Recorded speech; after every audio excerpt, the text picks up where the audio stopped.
le pouvoir de dire quelle est la parité, la valeur externe du franc CFA ne dépend d'aucun pays africain, ne dépend pas des banques centrales. Ce pouvoir dépend du trésor français. Il faut le comprendre. Parce que si la France dit, moi je m'engage à garantir votre monnaie, convertibilité à taux fixe, c'est la France qui décide. Et en 1994, Balladur a dit, la dévaluation, c'est moi. Personne, aucun chef africain n'a dit cela. Ils étaient tous contre pour la plupart. Et les derniers ont fini par céder parce que les 12 autres étaient plus ou moins d'accord. Et donc, Balladur a dit, la dévaluation, c'est moi. Aucun banquier central ne va venir dire, oui, oui, j'ai fait la dévaluation parce que c'était une bonne mesure à prendre. Non, c'est la France qui a décidé cela. Donc, la France est souveraine sur les francs CFA et comoriens. Et ce qu'il faut dire aussi, c'est que les signes monétaires, billets et pièces sont toujours fabriqués en France. Macron, lorsqu'il est à Ouagadougou, s'est payé la tête des étudiants en leur disant « Mais est-ce que vous êtes sérieux? Qui fait ici économie et finance? Vous me dites que l'or burkinabé est en France? Mais soyez sérieux, soyez pas simpliste. » En fait, visiblement, Macron était ignorant lui-même en tant que président de la République du système CFA. Parce que 90% du stock d'or de la BCEAO est détenu par la Banque de France. Et le professeur l'a dit tout à l'heure, on est dans un contexte économique où on va vers la dédollarisation. Parce que l'hégémonie américaine va de l'aile et donc il y a des pays qui se réveillent. La Russie, la Chine accumulent des stocks d'or comme pas possible. L'Allemagne a demandé aux États-Unis de lui rapatrier son stock d'or. Et des pays comme le Venezuela ne veulent même plus qu'on libère leur pétrole en dollars.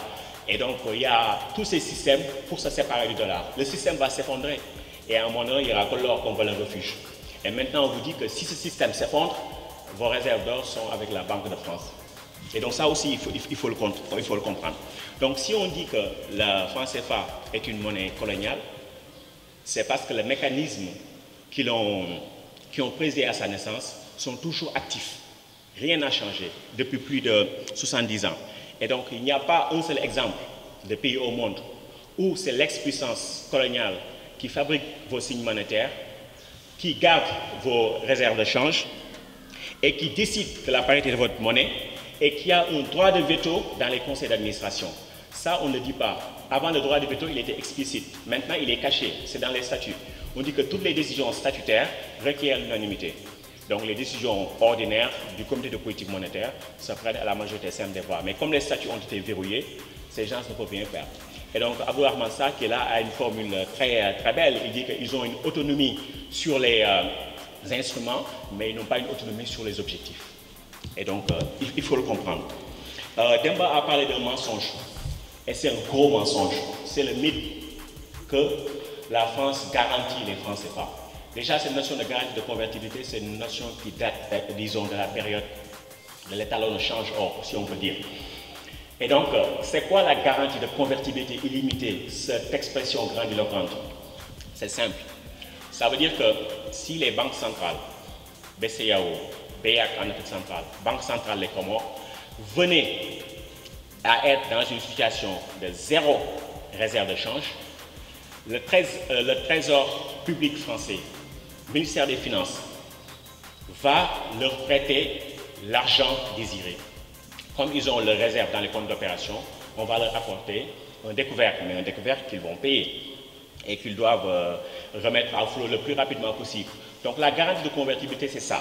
C'est un engagement à prêter de l'argent. Donc c'est un engagement budgétaire, ce n'est pas monétaire.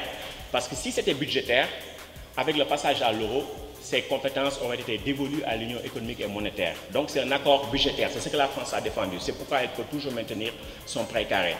Et donc cet accord budgétaire veut dire quoi? Au lieu de passer directement par la case FMI, on passe d'abord par la case France.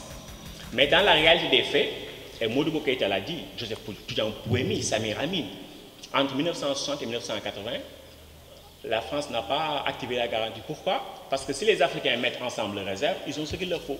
Et comme la gestion de la monnaie est assez restrictive, donc à chaque fois on a un excédent de réserve de change. Et donc en 1960 et 1980, on n'a pas besoin de la garantie française.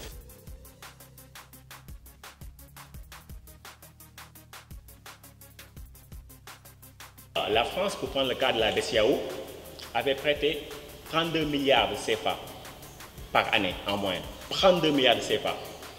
Et pour juste 2 années, 1988 et 1989, 750 milliards de CFA sont partis, rapatriés vers, disons, l'étranger, et la France en particulier. Donc ça veut dire qu'à cette période-là, où les gens s'attendaient à ce que la monnaie soit dévaluée, cette garantie a permis de rapatrier les flux. Et donc c'est ce qui a fait qu'après cette parité-là, franc CFA n'était plus défendable. Et donc en 1994, si véritablement il y avait une garantie de convertibilité, il n'y aurait jamais eu de dévaluation. À chaque fois qu'on parle de rumeurs de dévaluation, mais ça veut dire que la France n'est pas prête à honorer ses engagements. Parce qu'il ne devrait jamais y avoir de dévaluation si les chefs d'État ne le veulent pas. Parce que la France doit garantir. Elle s'est engagée à faire ça. Il y a des accords de coopération. C'est pourquoi elle siège dans les conseils d'administration. C'est pourquoi les réserves sont déposées dans les comptes du Trésor français. Mais la France n'honore pas ça. Et depuis 1994, il n'y a pas un seul centime que la France a donné pour garantir le franc CFA. Et ce qui est un comble, Macron, lorsqu'il est allé à Ouagadougou, il a dit à propos du CFA, la France n'en est pas le maître, elle en est le garant. Macron a tout faux. La France est le maître, elle n'en est pas le garant.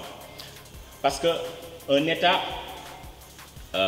comme la France n'a pas le pouvoir de créer de la monnaie de manière illimitée. C'est une prérogative des banques centrales. Une banque centrale peut dire, dans ma propre monnaie, je garantis une convertibilité illimitée. Je peux prêter autant que je peux. Une banque centrale peut faire ça. Mais la Banque de France est dans le système européen des banques centrales. Donc, elle ne peut pas, parce que ces banques ont un statut d'indépendance. Donc, ce qui peut se faire, c'est que c'est le Trésor qui prête de l'argent. Mais le Trésor a un budget. Il y a une loi de finances. Et dans la loi de finances, il y a 3 lignes qui concernent les accords de coopération monétaire. BCEAO, BEAC, Banque centrale des Comores. Qu'est-ce qui est prévu dans ces budgets-là depuis que Macron est au pouvoir? Zéro. Zéro. Alors ces types de crédits, on les appelle crédits évaluatifs. C'est-à-dire que comme il y a un risque, on ne sait pas à l'avance combien on peut provisionner. Donc ils auraient pu mettre, je ne sais pas, 100 millions d'euros. Mais ils ont mis zéro.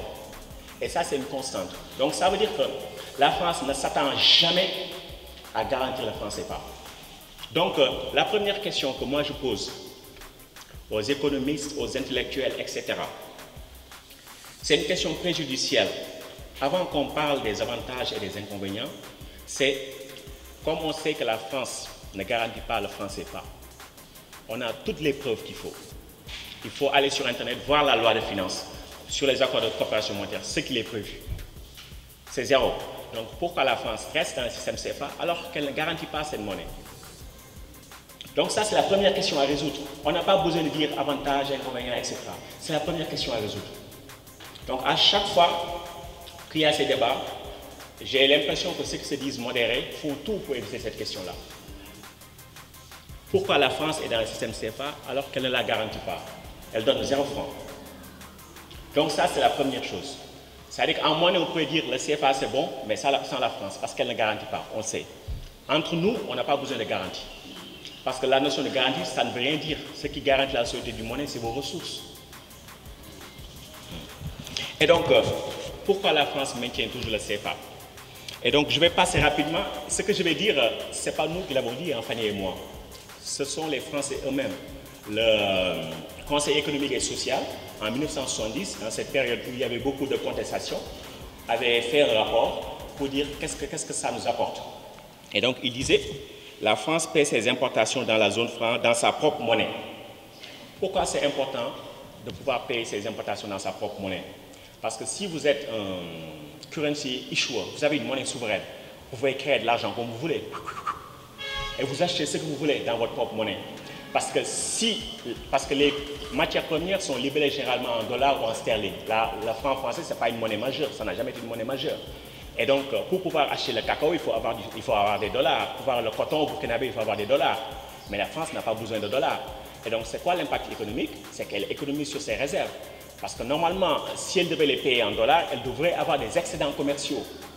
Et si elle n'a pas d'excédents commerciaux, elle devrait aller sur le marché financier pour échanger des dollars contre des francs CFA. Et ça va faire baisser la valeur de sa monnaie. Mais non, elle n'a pas besoin de réserve. Donc, elle crée juste, j'ai besoin de cacao, ça coûte combien? 1 million d'euros. Et donc, je mets 1 million de dollars, je mets l'équivalent en francs français ou en euros. Et voilà, c'est compte d'opération. Et après, on solde. Donc, elle économise sur ses réserves. Et c'est des économies importantes.